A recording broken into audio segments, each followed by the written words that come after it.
One more thing here on Locked On Heat. Do the Heat have to worry about the Boston Celtics when it comes to trading for Giannis?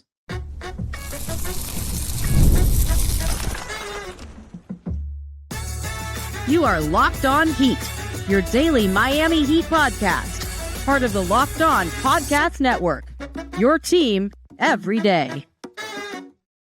What's up, everybody? Wes Goldberg here, Locked On Heat. We got one more thing to talk about today. Recording this after a wild Game 4 of the NBA Finals the next morning. The Knicks come back from 29 points down to take a 3-1 lead in the NBA Finals. And that was a wild game. Check out Locked On NBA Daily for our live streams of the NBA Finals. Also, I did my post-game recap and reaction video with Mike Shearer of Basketball Poetry over at Real GM Radio. So check that out too. And while you're here over at Locked On Heat, make sure you hit that subscribe button to support what we're doing here. We're still covering the Giannis topic. We've got more updates every single day on this thing. And I was not the only one recording a post-game podcast after Game 4, obviously. Bill Simmons also did a podcast after Game 4. And after talking about the game itself, Simmons on his podcast claimed that the Celtics are back in the mix for Giannis and could potentially top Miami's offer. He said that Giannis prioritizes rings and sees Boston as his best shot at another title, and even went so far as to say that Giannis prefers Boston. Now, I will say this. He made it clear that he does still think that the Heat are the most likely suitor here, but Simmons saying that the Celtics are back in the mix, my antennas are up, guys. My antennas are up on this. For a little bit more background here, Simmons went on his show last week and said that he doesn't think that the Celtics are involved in Giannis at all. And then a week later, he does a full 180 on that and says, nope, actually, Celtics are back in the mix. Now, some people can hear that and say, well, he just said the opposite a week ago. Why would I believe him now? This guy's just full of bleep. He's just making stuff up. He's been inconsistent with it. Why would I believe him? But I'll tell you how this stuff really works. Simmons has the #1 sports podcast in America, one of the top podcasts in America. People listen to it. People in the NBA listen to it. Obviously, people with the Boston Celtics listen to it. And so when he goes on the air and says, I don't think the Celtics are involved at all, and then a week later does a 180, what do you think happened in that week in between shows? My guess is that somebody from the Celtics contacted Simmons and said, hey, not so fast, my friend. Maybe we're not totally out on this.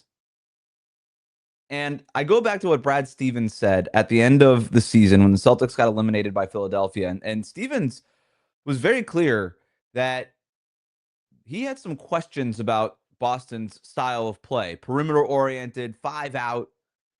Talked specifically about having to get more opportunities in the paint at the rim. Well, who's going to help you do that? Giannis. And what's Giannis not going to do? Shoot threes. And the Celtics, in the last 2 postseasons now, have settled for way too many threes and not gotten to the basket. And if Brad Stevens wants to go and just push a button and say, well, we're not going to have that problem anymore, you trade for Giannis. We could get into maybe the packages that Boston can offer and whether or not those beat Miami's offer. I want to get into that here in a second. But I'm taking this report seriously. Because the only reason Simmons does that is if he got new information. And there's no more valuable information than new information. And while I never really thought the Boston stuff passed the sniff test, and I'm still not sure I'm there, I'm still taking this seriously. Now, it could be a case of, hey, the Celtics are they're doing their due diligence. And maybe that's all it is. And I kind of think maybe that's what it really is here. It's like, look, we're not totally out on it. We're not totally in on it either. I still think that the Heat are by far the most motivated team, the most serious team pursuing Giannis. But Heat fans have been down this road before. I would describe Heat fans right now as cautiously optimistic about landing Giannis, Freudian slip. How about that? Landing Giannis because of the whole Damian Lillard situation. And if a team like the Celtics that can offer Giannis a winning atmosphere, a winning culture. We heard what Giannis had to say about Joe Mazzulla earlier in the season, thinks of him very highly. If Giannis is open to re-signing an extension with Boston, and if he's interested in playing with Boston, the ball is kind of in the Celtics' court, isn't it? So what can the Celtics offer? Would it cost them Jaylen Brown? Can they actually get Giannis without even trading Jaylen Brown or Jason Tatum and create a new big three up there? We're going to talk about that here next on One More Thing, Locked On Heat.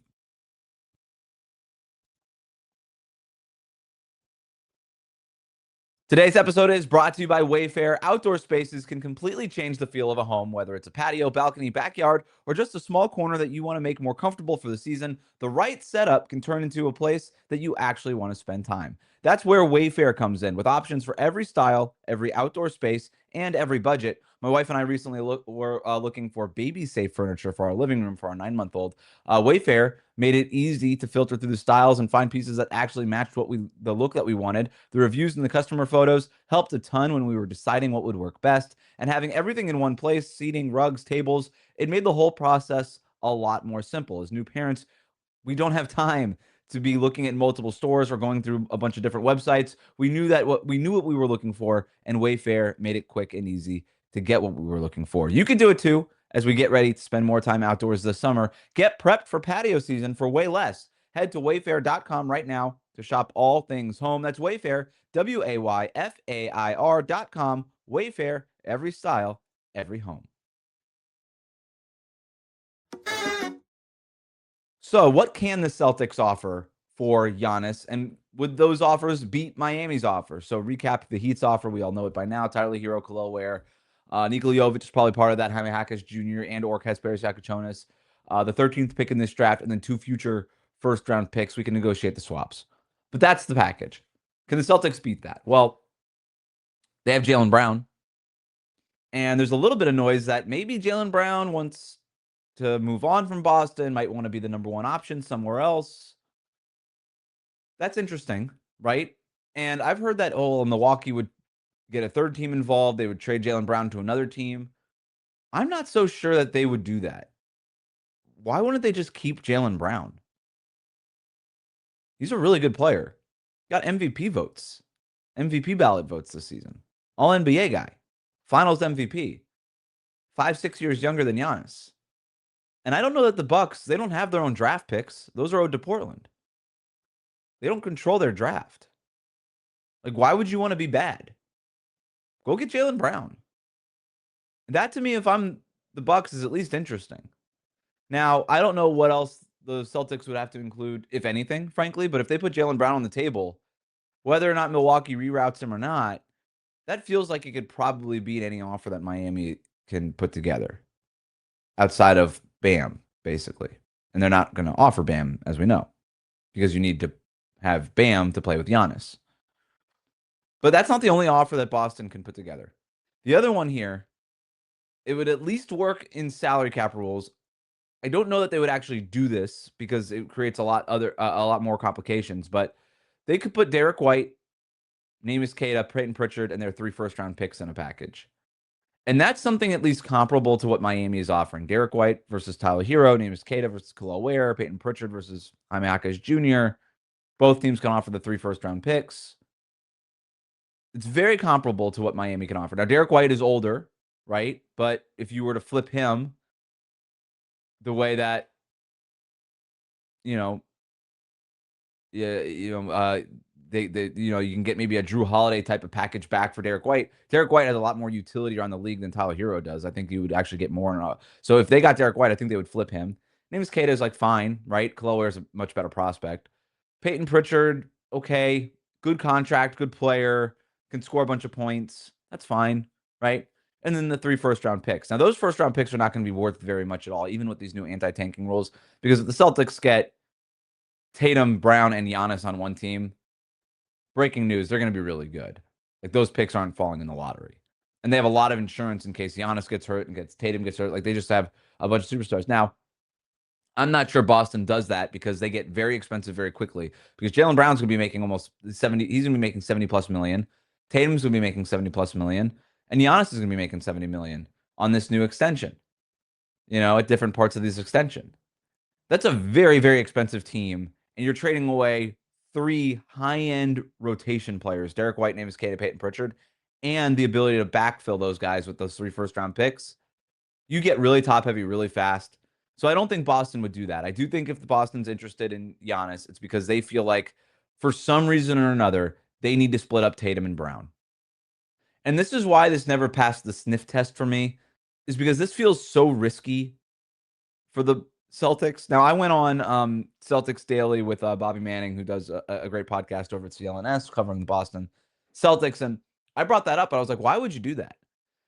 And Bobby Manning basically just said, well, because Giannis is really good. I was like, that's a really good point. Like when you put it that way, okay, I get it. You've got Giannis and Tatum.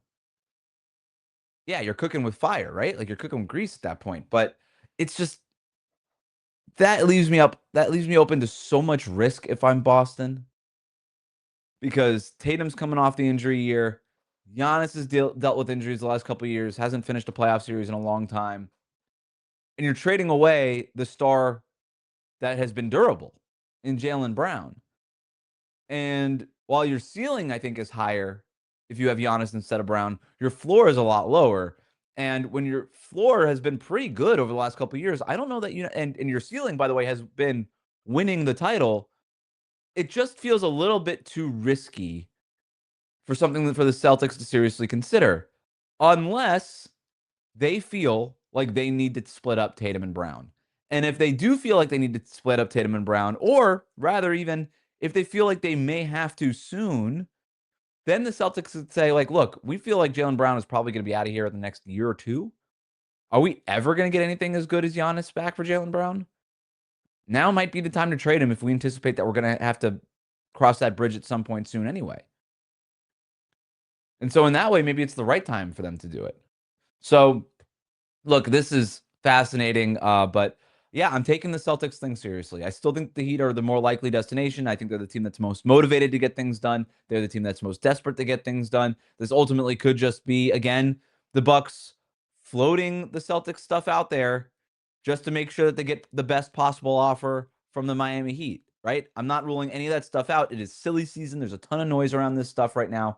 But I think Heat fans would be a little silly to not consider alternatives to Miami for Giannis, whether it's Boston or Orlando or some of these other teams that can get in the mix. Like, we've been down this road too many times before to have irrational confidence. Now is not the time for irrational confidence. You can feel optimistic, but I think we're all sort of on the same page here, and taking everything like this with at least a serious grain of salt here. But thanks so much for tuning in today to Locked On Heat. Make sure you subscribe and follow Locked On Heat so you get all of the latest episodes. Keith Smith, Spotrac's NBA insider and salary cap expert, is going to join us for tomorrow's episode to break down what is possible for the Heat to build around Giannis if they indeed are able to pull off the Giannis deal. If you never miss an episode, the Everydayer Club is built for you. Join the Cookie Gang and get Locked On Heat ad-free, plus members-only Discord access and more. Head to lockedonheat.supercast.com to join the club.